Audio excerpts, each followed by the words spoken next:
Hola, hola. Bueno, damos comienzo a este taller sobre malezas, casos de análisis. Yo soy Martín Marcetti y bueno, voy a ser el moderador de este taller.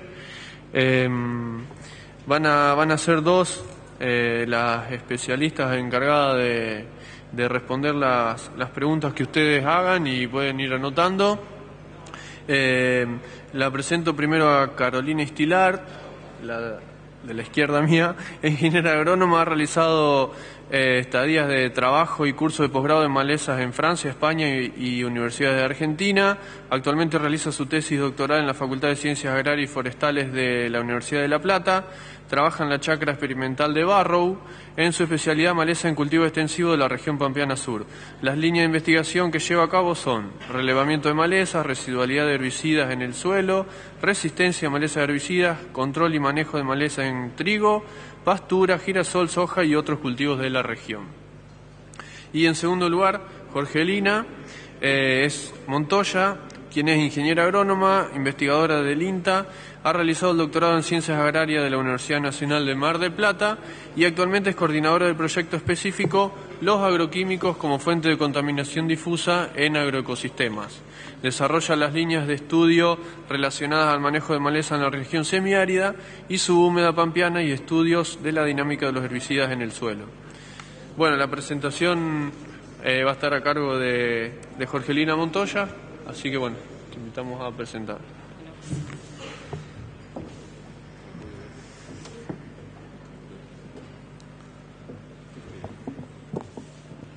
Hola, buenas tardes. Bueno, ante todo, muchas gracias a la comisión organizadora del Congreso de ASAGIR por la invitación. Es un gusto estar acá. Y bueno, yo voy a hacer una presentación con un enfoque un poquito más regional y que nos ayude a pensar por qué hoy el problema de malezas y el rol que juega el cultivo de girasol en los sistemas de producción, ¿no? El enfoque, como ven, es principalmente referido a la región semiárida y subhúmeda pampeana. Yo trabajo en el INTA de Anguil, de La Pampa, y el área de influencia es justamente este de la provincia de La Pampa, sur de Córdoba y San Luis, y oeste de la provincia de Buenos Aires. Muchas veces vemos a las malezas como algo que se considera pura y exclusivamente por obra y arte de la naturaleza. Sin embargo, el rol del hombre, el factor antrópico, es clave a la respuesta, a las acciones que nosotros hacemos, las intervenciones que hacemos en el campo y una respuesta que tenemos de parte de las malezas. Esto lo vemos claramente después de 17 años aproximadamente, podríamos decir, de una adopción de la siembra directa en cuanto a la proliferación de malezas resistentes y tolerantes a herbicidas. Esto es una clara respuesta de la naturaleza, pero al factor hombre, a la intervención y a los actuales sistemas de producción, ¿no? Vemos actualmente en la Argentina hay 12 casos de malezas resistentes en el país. Si viéramos datos de hace pocos años atrás, vemos que se ha triplicado el número de casos y de especies presentes. Y no solo ya son casos aislados, sino que muchos de ellos cubren superficies muy significativas de diferentes regiones. Muestro rapidito, quien estuvo en la otra charla ya vio algo de esto, muestro rapidito el caso, por ejemplo, de Amaranthus, cómo está distribuido en el sur de San Luis y Córdoba, y hay cierta influencia también en la provincia de La Pampa. Por otro lado, algo parecido pasa con el Leucine indica. Hago hincapié en estas especies que son especies que creo que sí están amenazando significativamente la región a la cual yo me voy a referir. Algo parecido pasa también con sorgo de Alepo y Lolium. ¿A mí qué me interesa rescatar acá? Donde Lolium presenta resistencias a glifosato, puntualmente en las zonas donde o se ha hecho sistemáticamente cereales de invierno y tratando de controlar estas especies finalmente han proliferado las resistentes, o bien en zonas donde la rotación clásica fue trigo-soja. No así, por ejemplo, la provincia de La Pampa y otras zonas que esos no fueron los sistemas típicos de producción. En definitiva, a lo que yo quiero apuntar es básicamente que los sistemas de producción actuales están regidos, y creo que ya desde la primera charla que escuchamos hoy, en todas las charlas se hizo hincapié en lo mismo, que el precio de la producción nuestra define en definitiva los cambios en los sistemas de producción. Hoy una monocultura casi absoluta de la soja, de la mano de la siembra directa, eso asociado a un monouso de modos de acción, y finalmente la aparición de las malezas tolerantes con una gran distribución y proliferación, y de resistentes. ¿Cuál es lo que a mí me interesa ir encauzando esta charla? Hay muchos enunciados de cómo debemos minimizar o mitigar la aparición de especies tolerantes y resistentes en nuestros campos. Hablamos de la diversidad. Diversidad, hoy se habló de todo tipo, diversidad y diversificación. Sin embargo, esta diversidad, como les decía, a mí me parece que es difícil de adoptarla así tan fácilmente como lo dicen los enunciados, siempre y cuando nos esté manejando el precio de nuestros productos, ¿no? Rotación de cultivos. Estuvimos viendo, y vamos a avanzar un poquito, de qué rotación de cultivos estamos hablando si crece la adopción de la soja masivamente sustituyendo otros cultivos. Entiendo claramente la superficie sembrada, por ejemplo, al oeste de la provincia de Buenos Aires. Yo seleccioné de la página del Ministerio los partidos colindantes a la provincia de La Pampa, que son el área de influencia nuestra y donde el girasol es una opción sumamente atractiva, como hoy ya en otras charlas se comentó. Vemos que también el cultivo de soja aumenta su superficie a costa básicamente de los cultivos estivales, y también, ¿por qué no?, en aquellos lotes que alguna vez tuvieron pasturas perennes, donde se pastoreaban con hacienda, o también cereales de invierno que hoy no están y le damos lugar a una soja de primera, por ejemplo. En La Pampa esto también ha sucedido, pero vemos que este cruce, el quiebre que se da en la superficie de cultivos, la sustitución de soja por los otros, se da más recientemente. Entiendo claramente que, si vemos este gráfico que es de rendimiento, entiendo claramente que los rendimientos de soja del país son muy significativos o mucho más altos al potencial que podemos, no sé si al potencial, pero sí a los rindes que se obtienen en la zona de La Pampa, por ejemplo. Con lo cual la brecha para alcanzar ese cultivo es muy alto. Sin embargo, si vemos la brecha que hay entre el cultivo que se hace en la provincia de La Pampa, de girasol, y el cultivo, el rendimiento que se alcanza a nivel país, está muy cercano.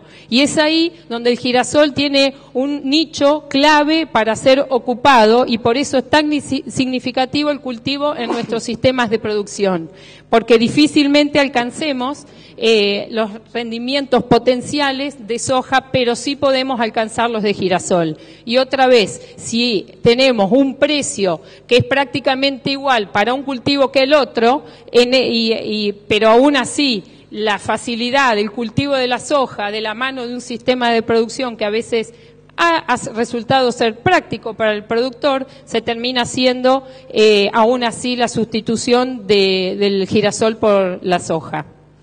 Es por eso que la punificación por el precio cae en detrimento directamente de la superficie de girasol, siendo que nos confiere al sistema de producción una mayor estabilidad. Y en relación al tema de las malezas, ¿qué nos brinda? Sí nos brinda la posibilidad de estos enunciados que hablamos de cambiar de rotar cultivos, rotar modos de acción, apelar a otros tipos de estrategias de manejo de tipo culturales, ¿no? Fechas de siembra. cualquier libro de manejo de plagas, los primeros enunciados son esos, pero en el marco real a veces es difícil llevarlo a la práctica cuando la agenda te la está marcando otra cosa y no justamente eso, a pesar del problema que hoy tenemos de malezas. Estas son las especies típicas de la zona región semiárida y subhúmeda pampeana. Tenemos las invernales que nos interesan conocerlas porque son clave. El conocimiento de ellas, su biología para el manejo durante los barbechos. Los cultivos, las malezas estivales, las clásicas de verano, acá las vemos, y las de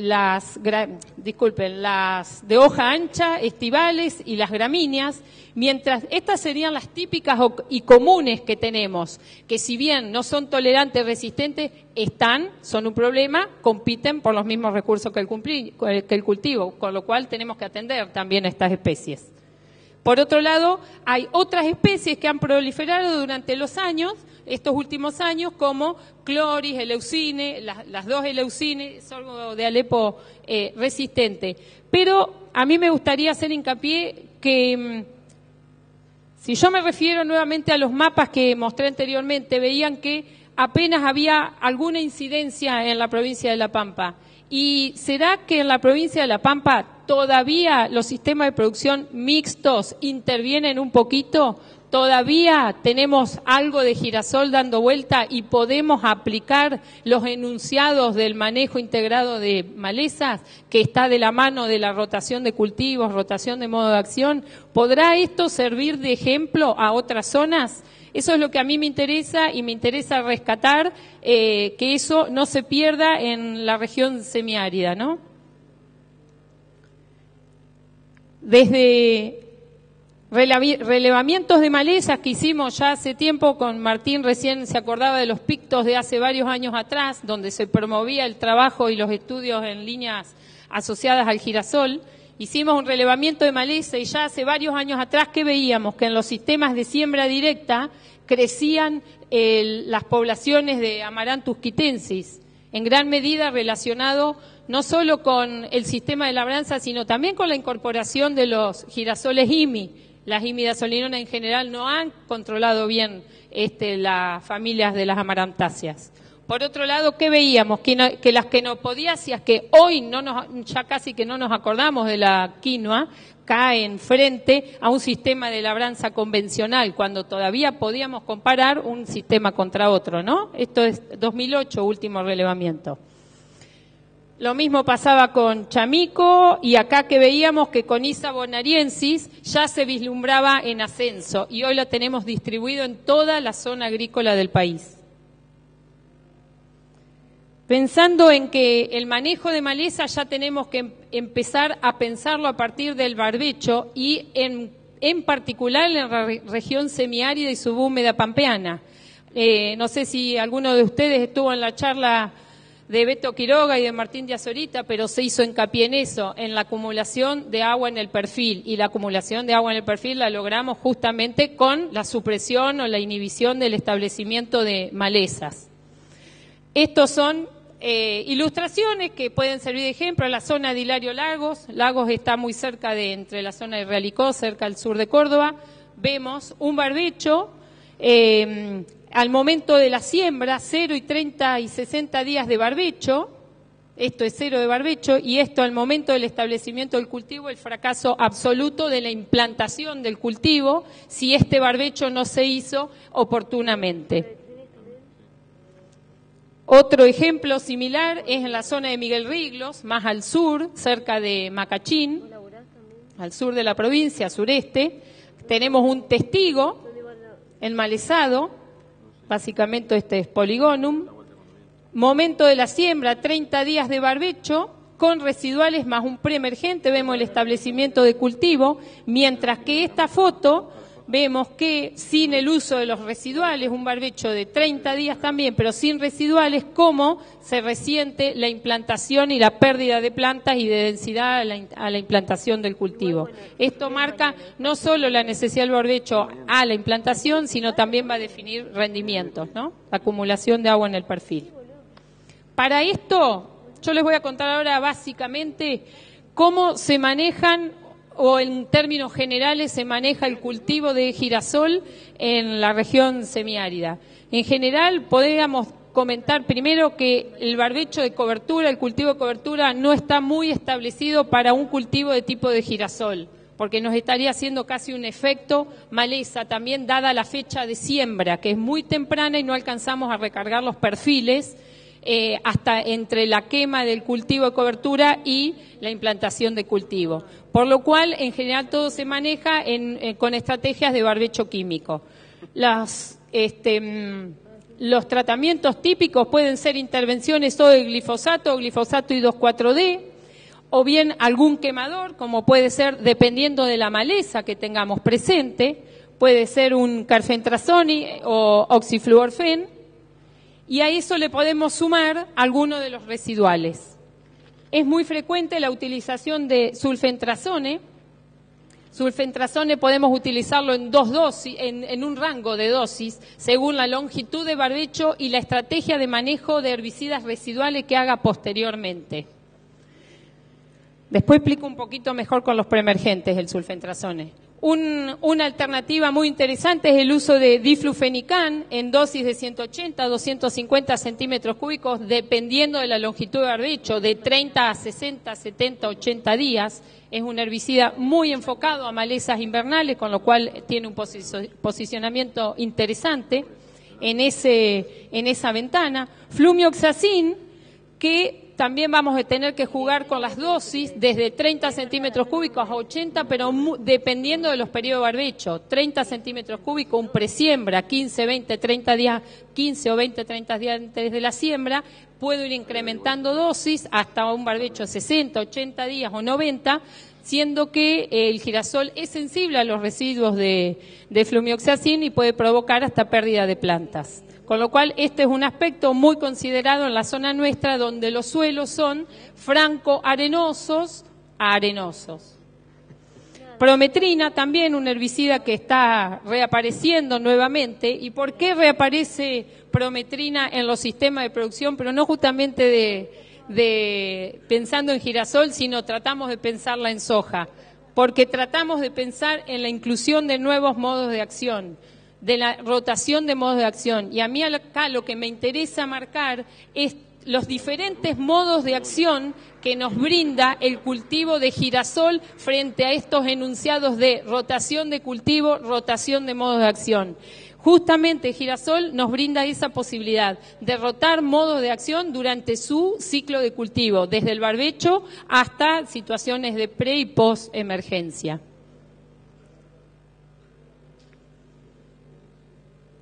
Bueno, en esto que hago, me interesa mostrar, y por eso no lo menciono, el uso de metsulfurón en barbechos. Si bien en alguna época intentó incorporarse el metsulfurón, dada su residualidad, su bajo costo y eficacia, sin embargo en nuestra zona son altísimos el riesgo de provocar fitotoxicidad al cultivo de girasol. Girasol es el cultivo de los estivales el más sensible, y hemos encontrado residualidades de 5 gramos de hasta 5 meses aproximadamente. Acá se ve un ensayo, datos de un ensayo de rendimiento de girasol, donde se probaron dosis de diflufenican y metsulfurón, y vemos que hasta con 170 días previo a la aplicación hubo fitotoxicidad. Si bien rindió el girasol, hubo pérdida de plantas, pero dada la plasticidad que tiene el girasol, compensó el rendimiento, pero bueno, no es una práctica para hacerla por si no sale bien. Estos son los daños que vemos rápidamente con los daños de metsulfurón sobre girasol, una reducción absoluta del sistema radicular. En cuanto a los tratamientos preemergentes que se realizan, en general están también, podemos pensar en tratamientos de presiembra, como por ejemplo un 2,4-D sal, tendríamos que estar usando. En La Pampa a partir de octubre no está, por ley está prohibido el uso del 2,4-D por daños por volatilización. Podríamos estar usando 2,4-D, las mezclas con 2,4-D sal, pero tenemos que prever un corto periodo de restricción de unos 15-20 días, porque si bien no es un herbicida residual, persiste levemente en el suelo y puede provocar fitotoxicidad al cultivo. Una alternativa al hormonal que no tiene restricción de periodo presiembra es el fluroxipir. También podemos pensar en carfentrazone, que no tiene cero restricción a la fecha de siembra. Y bueno, y acá nuevamente vemos los distintos modos de acción que podemos llegar a estar utilizando. Y sumado a estos, que ninguno de ellos son residuales, podemos incorporar, para cubrir el periodo crítico de competencia de maleza de girasol, podemos cubrir ese periodo con mezclas, por ejemplo, de sulfentrazone más metolaclor. Esto me interesa hacer un comentario acerca de sulfentrazone. Sulfentrazone su disponibilidad, su bioactividad en el suelo está muy relacionada, no solo con la humedad del suelo, como casi todos los herbicidas residuales, sino también con la capacidad de intercambio catiónico que tengan los suelos. Como les decía, nuestros suelos en general son de franco-arenoso a arenosos, con lo cual vamos a tener máxima capacidad de intercambio catiónico de 12, cuando tal vez en un suelo pesado podemos tener de 30. Ese valor 12 de capacidad de intercambio catiónico es el límite en el cual yo puedo olvidarme de las dosis. A partir de ese valor e inferiores puedo tener daños de fitotoxicidad, por eso tengo que estar trabajando con las dosis. Barbechos químicos puedo llegar a estar haciendo si son de arriba de 60, 70, 80 días, entre 250 y 300 centímetros cúbicos. Sin embargo, una estrategia es desdoblar dosis. Utilizar una media dosis de aproximadamente 150 centímetros cúbicos como barbecho de 45 o 50 días y la otra media dosis reservarla para el cultivo en preemergencia. Si yo tuviese otra estrategia de barbecho y no utilizo sulfentrazone, sino, por ejemplo, diflufenican, sí puedo llegar a utilizar una dosis completa de sulfentrazone en preemergencia, pero no puedo estar superando los 220, 230 centímetros cúbicos. Sino la fitotoxicidad en algunos casos se supera, sale aireoso del cultivo, pero en algunos casos de suelos muy arenosos y según la condición de humedad podemos llegar a tener inclusive algún número de pérdida de plantas. Lo típico es hacer las mezclas con metolaclor, la opción puede ser acetoclor, pero ha sido muy sustituido por su bajo riesgo de fitotoxicidad del metolaclor y además una mayor solubilidad con menor contenido de humedad edáfica. Y así es una mayor disponibilidad, ¿no? Las otras mezclas posibles son agregar al preemergente la fluorocloridona. ¿En qué situaciones contemplamos en nuestra región incluir la fluorocloridona?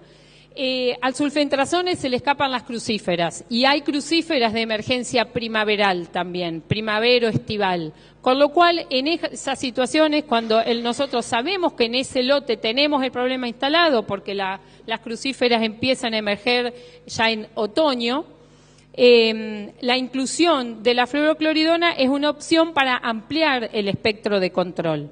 Sin embargo, en estas situaciones también tengo que bajar la dosis de sulfentrazone, no superar los 150 centímetros cúbicos y no más de 400 centímetros cúbicos de fluorocloridona porque hay un efecto sinérgico que puede provocar fitotoxicidad. Y bueno, la otra opción, un clásico, es la fluorocloridona más metolaclor en estas dosis y acá seguimos incluyendo otros modos de acción. Diflufenican y metolaclor también son otras opciones que tendremos que definirlas según la flora de malezas que tengamos presente en el lote. Y también prometrina más ese metolaclor en dosis de 1 a 1,2 litros.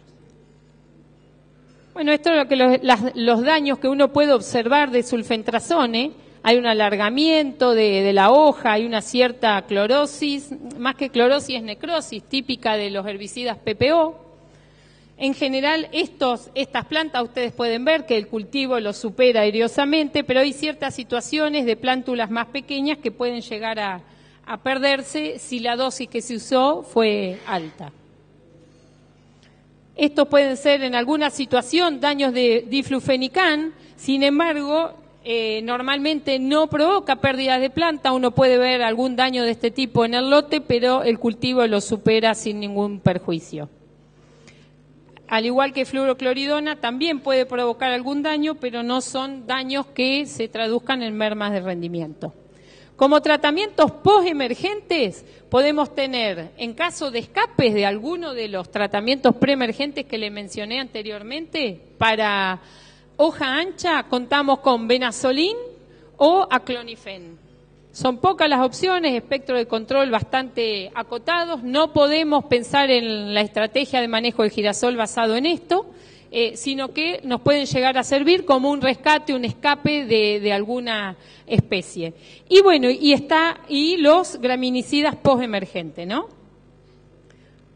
Esto, Benazolin, en dosis, las dosis máximas que admite el cultivo son de 350 centímetros cúbicos, de lo contrario provoca también fitotoxicidad, y como el momento en el que se está aplicando, además las condiciones en general son de alta temperatura, esto puede llegar a agravarse.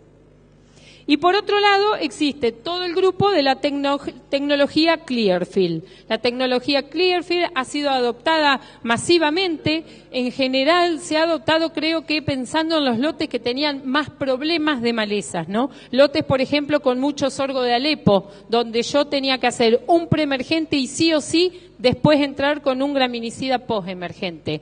En estas situaciones, las imidazolinonas, ustedes saben que tienen un amplio espectro de control, tanto de hoja ancha como de gramíneas, y residualidades sumamente interesantes que mantienen limpio el cultivo casi hasta cosecha.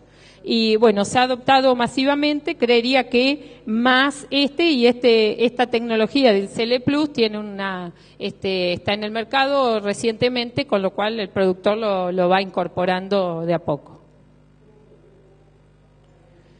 Un aspecto que nos interesa mucho en la zona semiárida son aquellos relacionados con el efecto de carryover. ¿Qué se llama carryover? Son los residuos de herbicidas en el suelo derivados de otro cultivo en la rotación. No quiere decir que yo utilicé un tordón en el barbecho y tuve problema en el girasol. Eso no es carryover, eso elegí mal el herbicida. Este carryover es un herbicida que se usó en un cultivo, le provoca fitotoxicidad al cultivo subsiguiente en la rotación.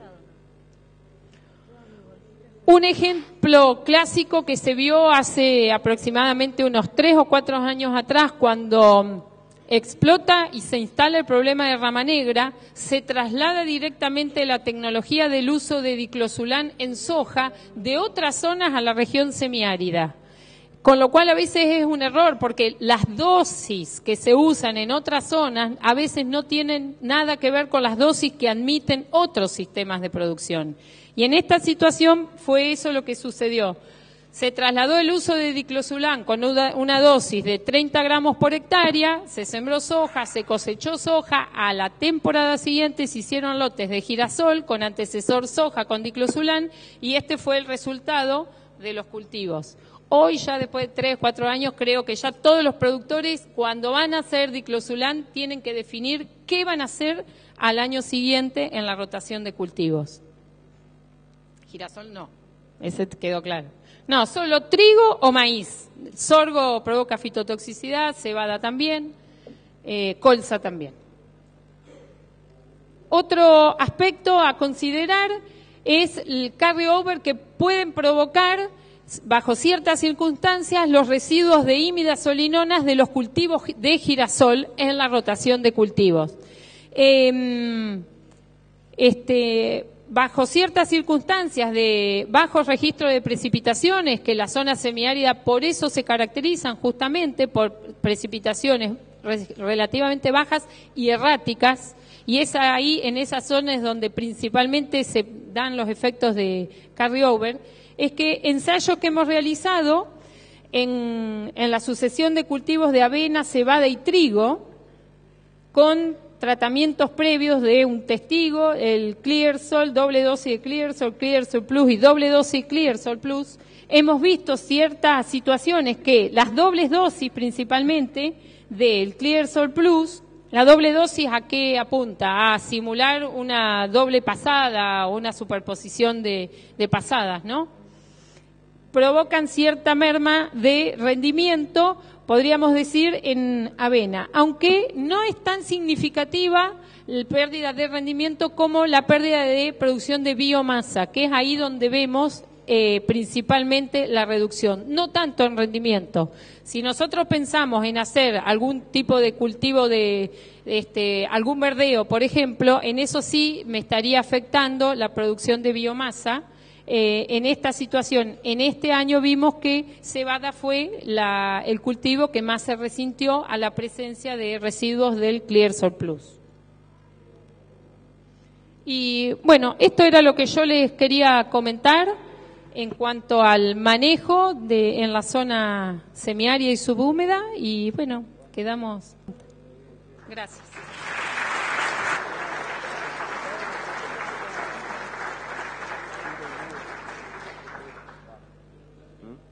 Gracias, Jorgelina, por la presentación. Ahora abrimos entonces para las preguntas.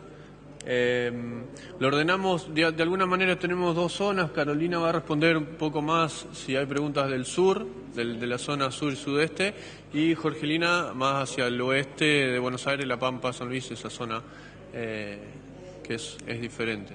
Así que si tienen alguna pregunta, esperamos, y si pueden poner también la zona en la que están mejor, como para quizás ubicarse de dónde estamos hablando, porque hay diferencias importantes, sobre todo en lo que es residuales y también en espectro de malezas.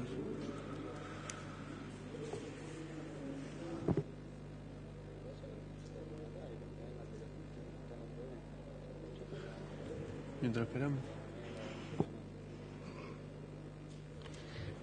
Bueno, en mi zona, en la zona sur de la provincia de Buenos Aires, tenemos una problemática similar también a la zona de Anguil. El tema de malezas se ha complicado respecto a varios puntos referidos a resistencia de malezas. En nuestra zona tenemos 2 malezas gramíneas y en este sentido las rotaciones de girasol hemos visto con un ensayo de rotación de larga duración que está expuesto en este congreso, que el efecto que tiene, digamos, de desaparición de la maleza. Entonces es importante tener en cuenta, digamos, cuando uno menciona que hay que aplicar el manejo integrado. Bueno, el manejo integrado uno de ellos es la rotación. Y también, está el efecto de las rotaciones tanto en siembra directa como en labranza convencional. Y también es importante lo que decía Jorgelina, el tema de mantener los sistemas mixtos, es decir, la presencia de malezas. Ahí en esos resultados se observa, digamos, la desaparición de malezas muy competitivas como las gramíneas, que también las gramíneas y las crucíferas, que también tenemos problemas en nuestra zona de resistencia a algunas crucíferas. Bueno, si tienen alguna pregunta, estaremos.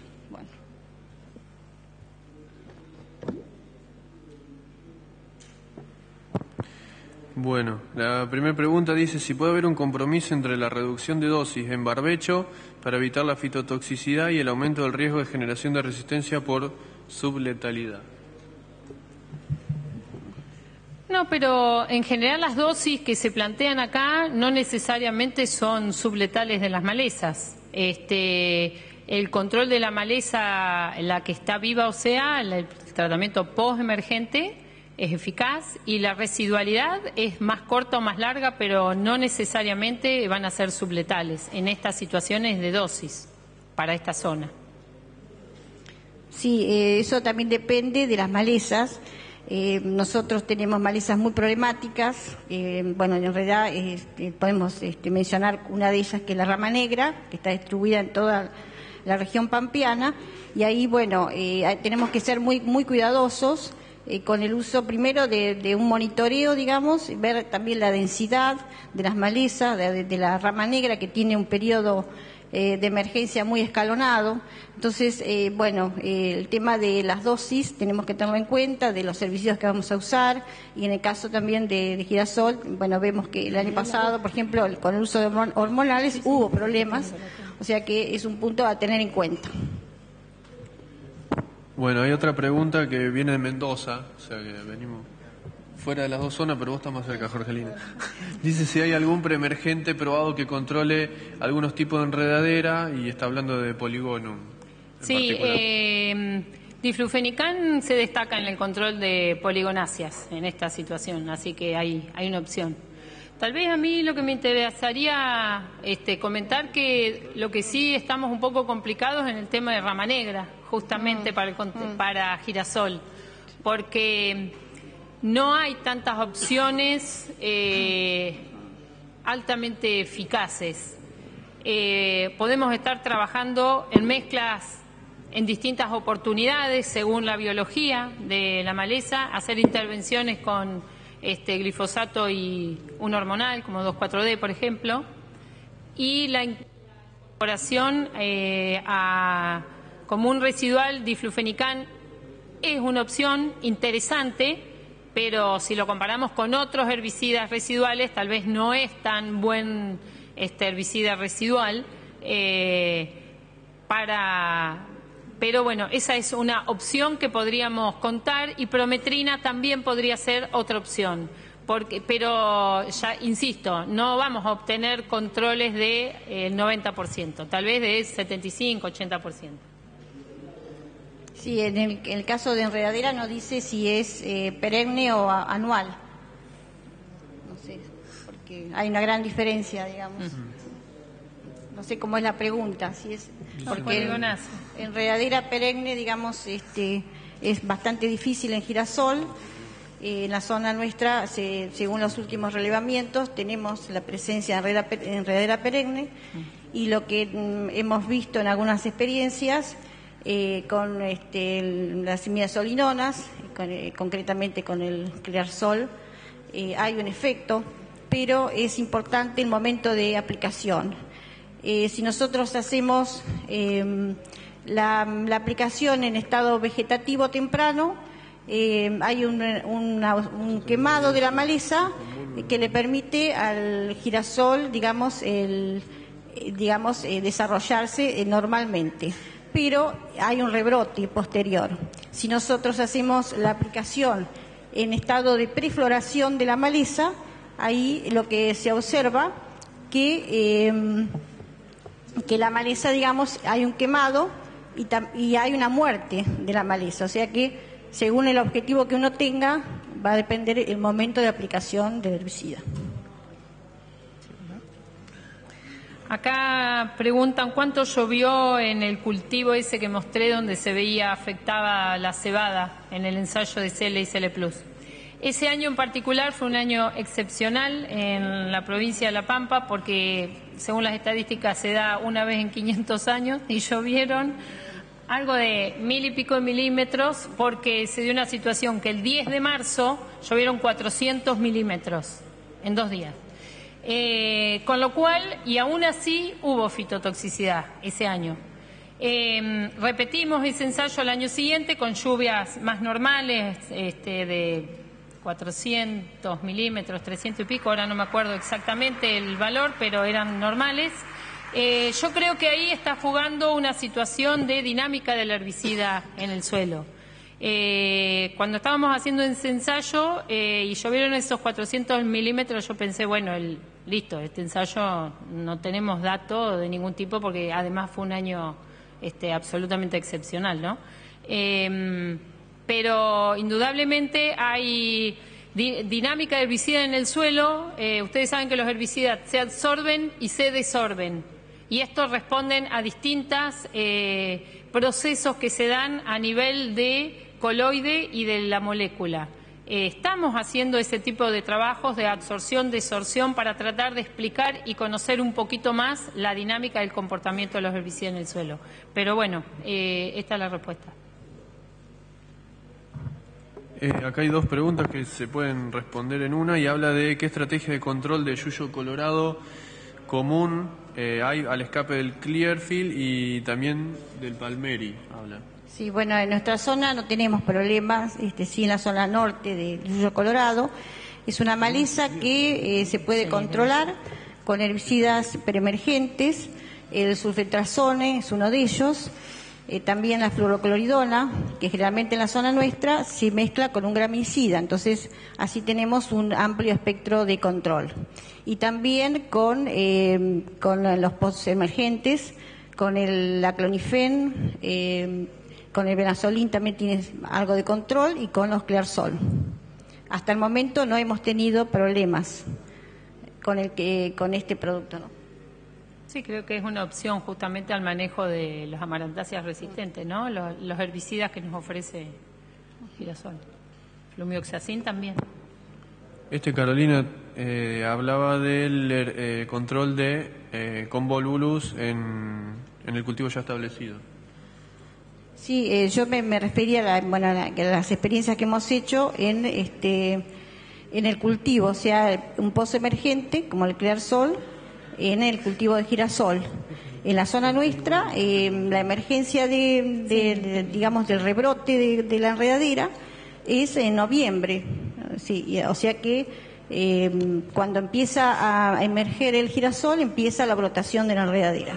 Entonces, en la experiencia hicimos 2 aplicaciones, una en ese momento y otra en el momento en que la enredadera estaba en floración. Y ahí, bueno, hubo lo que, como dije anteriormente, un rebrote en la primera aplicación, pero después en los resultados de rendimiento fue mejor la primera aplicación que la segunda, en que hemos tenido eliminación total de la maleza. No sé si se entendió. Y esta llegó más tarde, también hablaba del control de Palmeri, solo que agregaba sí que en zonas con rotación de 50% de fina y 50% de gruesa también será problema. Y yo le diría que sí, que no se confíe de eso, digamos, de que porque haga fina no va a tener problemas. No, algunos datos de Jorge Garay lo que muestran es el efecto del cultivo de cobertura, o en este caso, bueno, una fina que hagan otro cereal, como hay un efecto supresor ante la presencia del rastrojo del cereal de invierno. Se reduce la presencia, ¿no? Con lo cual eso favorecería el manejo. Y se atrasa también la germinación. Sí. Sí, generalmente en la planificación de las rotaciones, cuando incrementamos el número de cultivos de verano, vamos a tener una disminución de las gramíneas, y cuando aumentamos los cultivos de invierno, vamos a obtener, digamos, una disminución de otro tipo de malezas. O sea que es fundamental el tema de la rotación, que generalmente se vislumbran los efectos a largo plazo. Bueno, no tenemos más preguntas, salvo que surja alguna de último momento. No sé, Hernán, querido.